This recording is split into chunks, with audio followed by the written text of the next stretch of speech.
E aí, primeiro ano, tudo bem?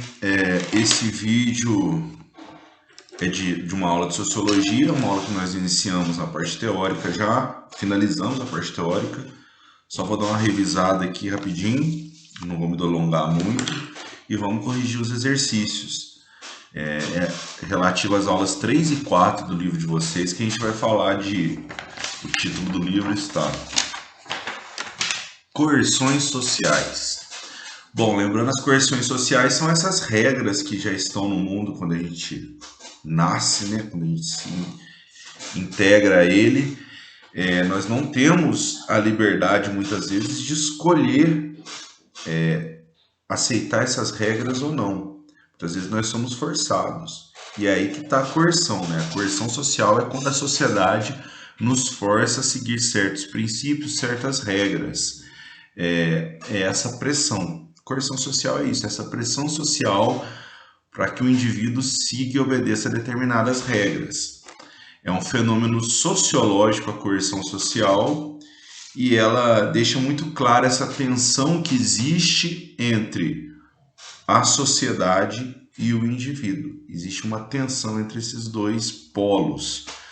Muitas vezes sentimos-nos pressionados pela sociedade, abrimos mãos de coisas que a gente acredita, de coisas que a gente gosta para cumprir um papel social. Muito por conta da coerção social. Aí adentramos mais, né? O sociólogo que colabora mais com essa questão da coerção social é o Émile Durkheim, considerado o pai da sociologia, um dos pais, né? Porque desenvolveu um objeto de estudo próprio da sociologia, um método próprio, diferente do positivismo que nós estudamos antes. O positivismo, ele propõe um estudo da sociedade, mas é muito embasado na metodologia das ciências da natureza ainda, na forma de estudar das ciências da natureza. Aqui o Durkheim ele já tem um objeto definido que é próprio da sociologia. Para ele, o que deve ser estudado é essa relação sociedade e indivíduo, de pressões, de regras, que ele não vai usar o termo coerção social, perdão, ele vai usar o termo fato social. Então ele cria esse conceito de fato social. Lembrando que Durkheim é um sociólogo do século XIX para o século XX. Então, para ele cria esse conceito de fato social para descrever essa tensão entre sociedade e indivíduo, e ele entende que esse é o verdadeiro objeto de estudo da sociologia. Então, tem algumas características desse fato social que o Durkheim coloca, são características para a gente definir se um ato é fato social ou não. Para ele, um fato social só pode ser caracterizado dessa forma se ele tiver na sua relação um grau de coercitividade, ou seja, só é fato social quando você força o indivíduo, você tem uma maneira de pressionar o indivíduo. Se não tiver isso, não é chamado de fato social. Ele é exterior, ele parte de fora do indivíduo, ele é uma pressão da sociedade sobre o indivíduo, da sociedade como um todo, não de um indivíduo ou outro, mas é um valor social exterior. E ele é generalista. Ele entende que todos daquela classe ou daquele grupo, ou daquela sociedade devem agir da mesma forma. Se ele trata de maneira de... Se alguém te pressiona a fazer algo, mas não age da mesma forma com outra pessoa, não é um fato social. Vamos pegar o exemplo da escola. A escola, você tem a regra de usar uniforme. Ela é coercitiva porque se o aluno não usa, ele não pode entrar na escola. Ela é exterior porque essa regra já estava antes de você entrar na escola e você não participou da criação dela. Você pode reforçar posteriormente a importância do uniforme, se um dia você fizer parte de uma escola. E ela é generalista, então ela vai tratar todos os alunos da mesma forma, todos devem usar o uniforme. Então isso é um fato social. Então para o Durkheim esse é o fato social. Tem essas três características. E o fato social, o que ele promove? Ele promove uma justa posição da consciência coletiva sobre a consciência individual. Traduzindo, o indivíduo deixa de ter consciência própria e ele vai pensar de acordo com a sociedade. Vai pensar igual a todo mundo. Então, essa consciência coletiva, a noção de certo e errado que está na sociedade, a noção de diversão que está na sociedade, de lazer, tudo isso vai ser a opinião do indivíduo também. Ele perde esse senso crítico dele, a capacidade de ele próprio criar noções de certo e errado, noções de lazer próprias dele. Ele passa a seguir exclusivamente a sociedade. É claro que essa relação ela não é branda assim, né? Ela não é tranquila. O indivíduo ele tem duas possibilidades quando ele se depara com um fato social. A primeira é aceitar. E aí a gente vai usar o termo alienação. O indivíduo aceita as regras e passa a defendê-las. Ou ele pode se negar a elas. Aí é a questão da transgressão que a gente fala, e ele vai combatê-las. A gente tratou isso na última aula. Muitas vezes esse indivíduo transgressor ele vai ser marginalizado da sociedade. Ele não vai ter acesso a uma série de benefícios que a sociedade oferece, por se portar de maneira contrária ao fato social, aos fatos sociais. Então, muitas vezes, os grandes transgressores não são os que negam de fato, no primeiro momento, o fato social. Muitas vezes os transgressores eles fazem um trajeto dentro das instituições sociais para, depois que ganharam prestígio, seguindo essa regra, poder transgredi-la, propor uma transgressão. Então tem esses dois caminhos de transgressão, né? Muitos já negam de fato, de cara, não quero isso para minha vida, e esses são mais marginalizados. Ou tem muitos indivíduos que aceitam primeiramente esses fatos sociais, mas sem abrir mão do senso crítico. É um jogo difícil, né? É uma tensão que o indivíduo vive, não tem como negar isso. E depois que conseguem atingir um certo prestígio, eles tentam colaborar para a derrubada desses valores, desses fatos sociais. Então é isso que a gente tinha para falar sobre a parte teórica. Dos exercícios, por favor, abram um livro de vocês aí na página 13. Nós temos o primeiro exercício, um texto do próprio Durkheim, onde ele vai tratar do tema educação, para exemplificar a questão do fato social. Então, a letra A desse exercício, letra A não, perdão, ele só tem uma resposta. Então, antes de escutarem minha sugestão, parem o vídeo aí, pausem o vídeo e dão uma leitura no texto. Leiam certinho, ok? Então, respondendo a pergunta, né, é possível encontrar 3 características essenciais que definem o fato social nesse texto. É para explicar como isso se dá. Então, vocês vão explicar, por exemplo, a exterioridade, a generalidade, a coercitividade e vão retirar um trecho do texto que exemplifique essa característica do fato social.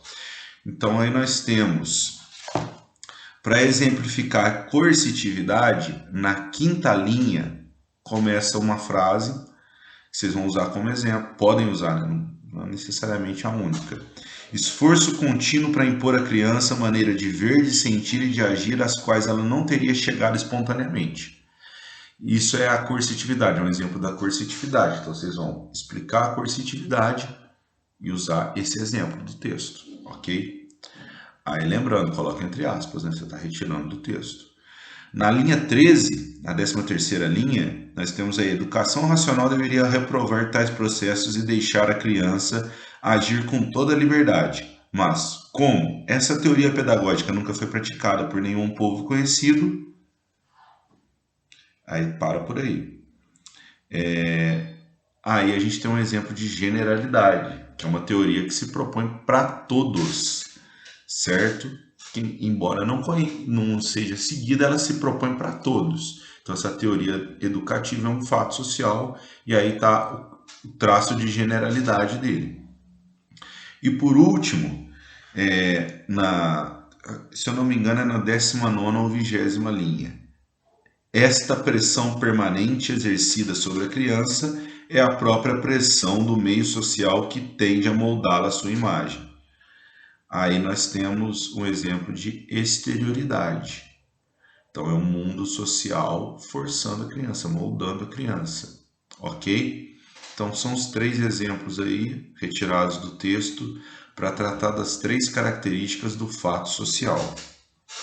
Vamos para o segundo exercício. No segundo exercício nós temos um poema de Fernando Pessoa, ou melhor, de um heterônimo do Fernando Pessoa, que é o Álvaro de Campos, intitulado Tabacaria. Esse poema ele vai tratar dessa tensão entre o indivíduo e a pressão social. Um ótimo poema para o tema da nossa aula. Então ele vai dizer: fiz de mim o que não soube e o que poderia fazer de mim não fiz. O dominó que vestir era errado. Aí vocês têm aí um glossário, né, dizendo que dominó é o traje usado em baile de máscaras, fantasia carnavalesca.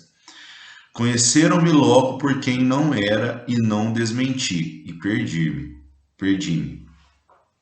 Quando quis tirar a máscara, estava pegada a cara.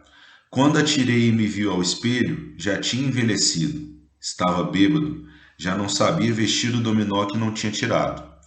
Deitei fora a máscara e dormi no vestiário, como um cão tolerado pela gerência, por ser inofensivo. E vou escrever essa história para provar que sou sublime. Então nós temos esses versos aí do Fernando Pessoa, tratando dessa tensão. E a letra A pede 2 palavras que fala da situação que o sujeito não se comportou como gostaria. 2 palavras que mostram que ele não se comportou como gostaria, que ele se comportou conforme a sociedade gostaria. Essas palavras são dominó, que é uma fantasia, e máscara. Então ele está dizendo: eu usei uma máscara, usei uma fantasia, escondi o que eu era para fazer um papel na sociedade. A letra B pergunta se o poema avalia essa situação de maneira positiva ou negativa, e para vocês justificarem. É evidente que é negativa, né? E isso mostra no desespero dele, que ele já está velho, perdido, bêbado, e ele percebe que é tarde demais para mostrar quem ele realmente é.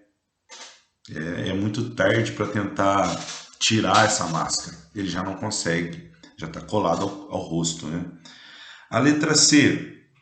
Nos 6 primeiros versos transcritos, está mais claramente presente uma das 3 características do fato social. Que característica é essa? Então, das 3 lá: coercitividade, exterioridade e generalidade. Os 6 primeiros versos: fiz de mim o que não soube, o que podia fazer de mim não fiz. O dominó que vesti era errado, conheceram-me logo por quem não era e não desmenti, e perdi-me. Bom, o fato que está colocado aí é a coercitividade, né? Ele assumiu a máscara sem desejar assumir essa máscara.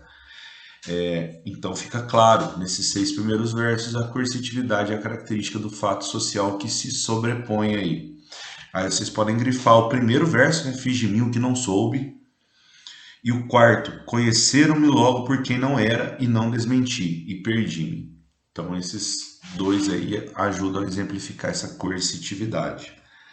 A letra D a postura do poeta em Tabacaria se aproxima mais da alienação ou da transgressão. É meio óbvio, né? Que é da alienação. Ele aceitou esses valores sociais, vestiu a máscara, vestiu o dominó e abriu mão das crenças individuais dele. Então, o poeta em questão aí, ele aceitou a coerção. Ele se alienou a ela, ele não transgrediu ela, ok? E por último, a letra E, comparando a situação do poeta em Tabacaria à do estudante chinês da Praça Celestial. Aí é uma imagem que o livro traz no início do capítulo, né? Na página 10, de um estudante chinês em frente a 4 tanques de guerra, parando, impedindo a passagem deles. Elas são semelhantes ou diferentes. Então essa imagem e o poema são semelhantes ou diferentes? São diferentes, né? A imagem mostra claramente uma atitude de transgressão. O indivíduo se colocando frente a uma das maiores expressões de coercitividade, a força militar. E ele não se importa, ele vai fazer o que ele acredita, para em frente lá e impede a passagem dos tanques. Ao passo que o poeta, o eu lírico do poema, ele já tem uma posição diferente, ele vestiu a máscara. Se fosse ele na situação dos tanques, ele aplaudiria os tanques passando. Não é o caso do estudante que transgrediu. O poeta, ele se alienou. Então, é isso, turma. Terminamos essa aula. Façam as tarefas e me procurem para tirar as dúvidas. Então, essa foi mais curtinha, que a gente já tinha falado de toda a parte teórica, ok? Um abraço a todos aí, bons estudos.